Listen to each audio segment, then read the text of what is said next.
So if I wanted the Phrygian just to be really noticeable at the chorus.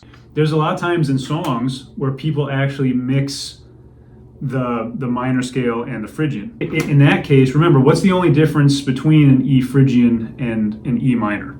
You remember? Yeah, very good.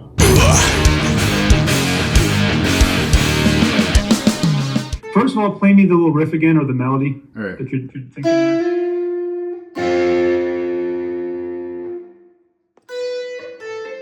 Whoops.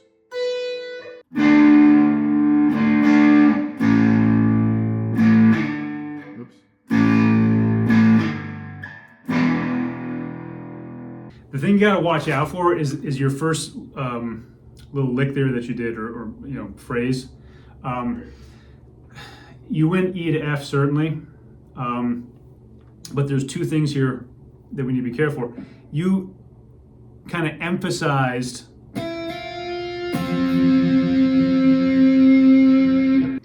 you're emphasizing the note F. By that I mean, right, you're holding it long, you're accenting it, to a certain extent. You're adding that other note onto there. Right. Okay. It could be deceptive if that was your intention, fine, but we would have to do that consciously, okay? But I'm concerned maybe it's not being done consciously. That would almost sound like, right, if I was playing some kind of like a little surf kind of thing or something, right? It sounds like F is the main note, isn't it? You know, it's funny you say that, because I had a different intro at first, and it was this. It was, so... And then I went... So I started... That would work. No, I'm sorry to interrupt, but that would work, because you're throwing down the gauntlet. And again, I don't want to make it sound like you can't intentionally do some like deceptive things. There's plenty of songs where, for example, "Red Rain" by Peter Gabriel. Yeah, I actually know that one. Yeah. Yeah, that song starts out with just a big, like a C, like the note C. It's just the bass, and on surrounding that is a lot of kind of like keyboardy, like tinkly kind of sounds and stuff. And it's very Phrygian. I'm sorry, not Phrygian. It's very Lydian. So you got Phrygian on the brain here. It's very Lydian because around that kind of droning C, right, you have a lot of this.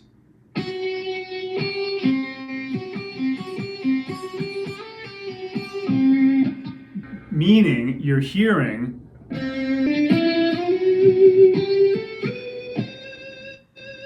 the notes in the Lydian scale, okay? Right. Kind of like in a constellation kind of surrounding. So right away you get that Lydian sense, okay? But then it starts going.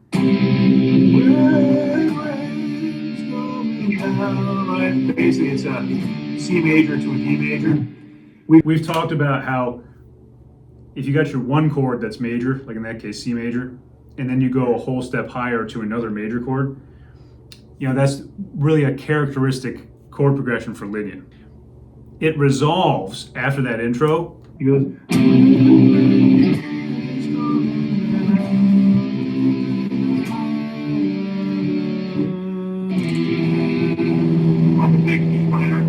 Right.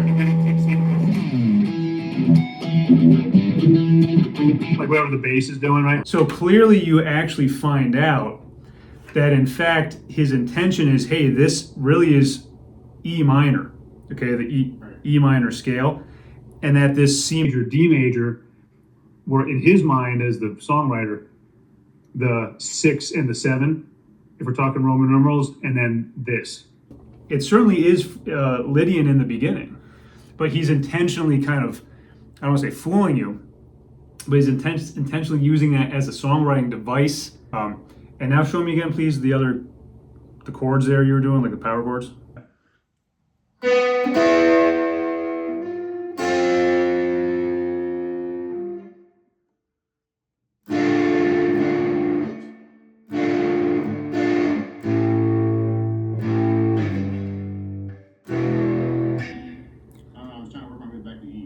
Certainly. That, again, if you're talking about a framework of chord progression, that's great. Yeah. The only thing I'd recommend is, again, if I'm butchering it, I apologize, but you did something like, you went like A, right? Yeah. Well, I went D.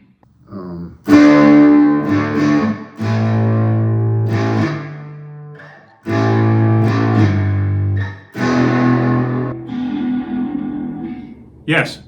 The only thing I'd recommend, and again, I'm not trying to put, notes on your neck there or whatever, but like, you might want to, if you're going to reestablish or reinforce the E, and it's Phrygian, all those other notes, D, A, E, E, like that. Yeah. Keep in mind that those are also present just in a sort of a plain E minor scale. So if you want to reinforce the Phrygian sound, you might want to throw in a little bit of F kind of at the end before you do the E. So after I do F, I can go.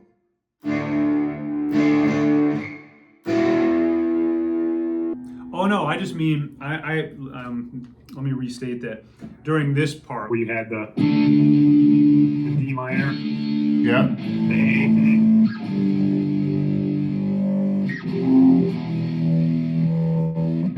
maybe an F. Okay, and again, we work on the rhythm or whatever that you're going to do. I know it's sort of just a framework here. But if you go like this.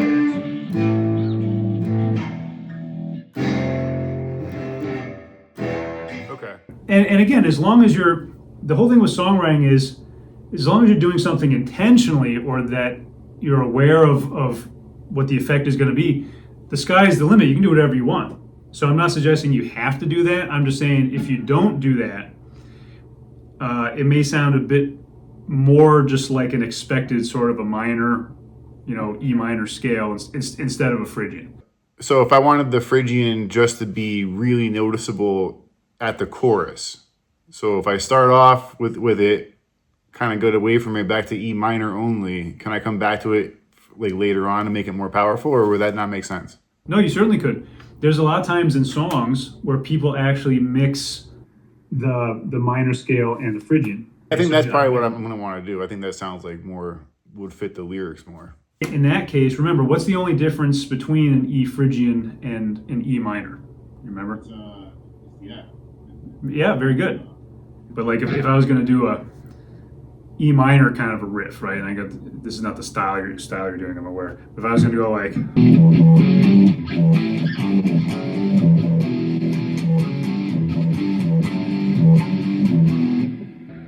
right? Clearly E minor. I wanted to do that style now. Oh, I don't know. I like your Americana, kind of style. But like with this, F sharp, obviously. A lot of times someone would go from a riff like that right away to something. It works perfectly fine. I did that a little bit of a kind of shoehorned it in there a little too abruptly, but that happens all the time in songs where you could have a minor, literally with the F sharp here if we're talking E minor, and then you just kind of go to an F. You can just substitute it, and it's going to sound perfectly fine. So you certainly could do that. Do you have any idea about like a tempo you want to do? Like 70, 75. 70, I don't know. Maybe it would be like, Yeah. something like that. I might be going a little too slow. Can you play what you have for the intro again, kind of to that? If you're going like, I'm taking the one that you played for me first that I sort of dismissed as it sounds too much like F. If you're going like 1, 2, 3, 4. If you don't hold it too long, if you just go, 3, 4. These, and you end up back here fairly rapidly. You see what I'm saying? Like you came back to it. 2, 3. So So if that's your intention, don't change it. In other words, like as long as you bring it back, again, I don't want to discourage you. If you prefer touching and going, and you're holding it, as long as you kind of come back. Okay, so I don't want you to change that. I think that would be perfectly fine. Okay, but we just got to bring it back kind of quick to do that. Okay, so I'm sorry. So go ahead and play again, like that one. Okay, the one that you want.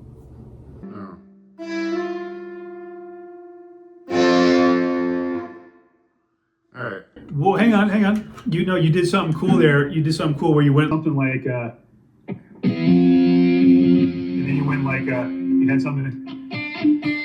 Yeah. You did like a D to a. Can you try to, reconnect with that. Try it again. Yeah, try it again.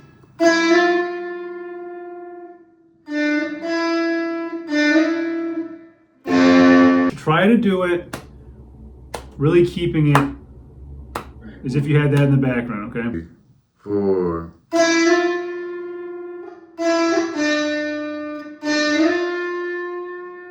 Okay, right there. That was really good, except I would resolve E, right. I screwed up. I went too far. Okay, that's all right. Try again then. 2, 3, 4.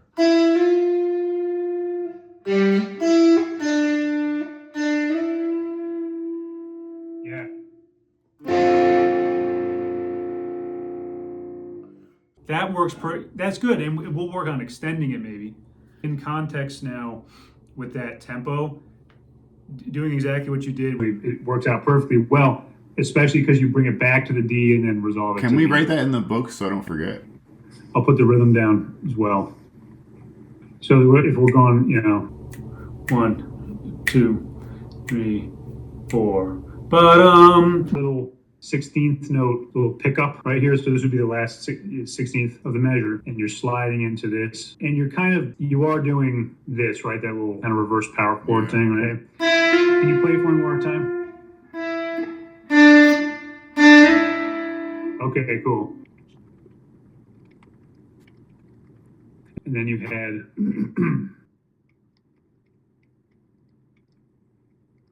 this, and I think you kind of just let this ring out, correct? Yeah. And then, let's say you were going to repeat it, and I would just do something like this. And then this last 16th note is really the same as that one right there. Okay. Does that make sense or no? I think so. Let me explain. Since we're repeating it, okay, and you're starting with this little pickup, which of course means that would be the very last 16th of the measure. Right. So it'd be like 3 E and a 4 E and a 1. Okay. Yeah. Okay. Right here, this 16th note is the very last 16th note of the measure, correct? Yeah. Because you've got your 16th dotted eighth, that's one quarter note. Here's a half note, that's 2 more quarter notes. This again adds up to your final quarter note. So this here is, and proportionally, the equivalent of this right there. Does that make more sense? Yeah. Okay, because that just means when you go back to it, but that's why I put the repeat sign right there. Okay, you would not re-hit that in the situation. Right. Because you'd be adding in an extra note. So. Okay. So yeah, so that would sound like 2, 3, 4, 1. Oh, I should make that tied. Sorry. And you're sliding that, right? Yep. Yep, my fault. Okay. 2, 3, 4. 2, 3, 4. Right. Okay. Okay. Right. Since you kind of slide, well, you don't really slide, but since you go from that single note to this little power chord shape here, you might want to try to do the same little maneuver here. So maybe instead of sliding this, maybe you turn this into another power chord shape. You could just set it up where you could use your middle finger on the 3rd fret, and when you pick it, instead of just doing that, you would go 4 and 5 like that. You put your 1st finger on the 4th fret.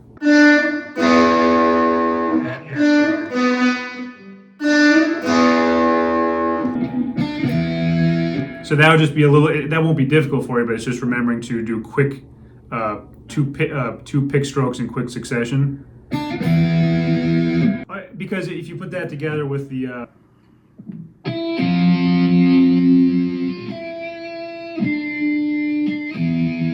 Yeah. I think again, this is just a suggestion. You certainly don't have to do it. I think that kind of balances it out a bit, because you have the initial power chord and then the other one. Can I make another suggestion that you can play with over the week here? This would be ripe for kind of a second ending, okay, since we're going to be repeating it the first time, and that's why I'm writing this little, kind of first ending thing. Right. It would be cool if you came up with a second ending. Okay. Okay, so you'd go back to this, and then something a little different for this, you substitute, right? And I won't tell you what to do, of course, there, but I think that would be kind of cool because, as we've talked about, really big part of songwriting that is difficult when people are first, doing songwriting is the whole, I call it like, I always just call it the 10 pounds of shit in a 5-pound bag. Where it's like people have a lot of ideas, and I did this too. Again, when I say this stuff, it's because I did all this stuff too. You know what I mean? People have a lot of cool ideas. Like maybe they have like this one riff, right? Yeah. And it's like, okay, that's cool. I just played that like 4 times. It's like, well, I need something else now. Well, okay, I'm gonna do another riff, and they do something like a different riff. It's like, okay, well, I did that like 4 times, and now, okay, I better do something else. And it's like you got 3 or 4 maybe cool ideas. But now it's like 15 seconds into the freaking song. And it's like, well, wait, I wanted to make a 4-minute song here. What am I going to do? It's a stumbling block for people writing songs.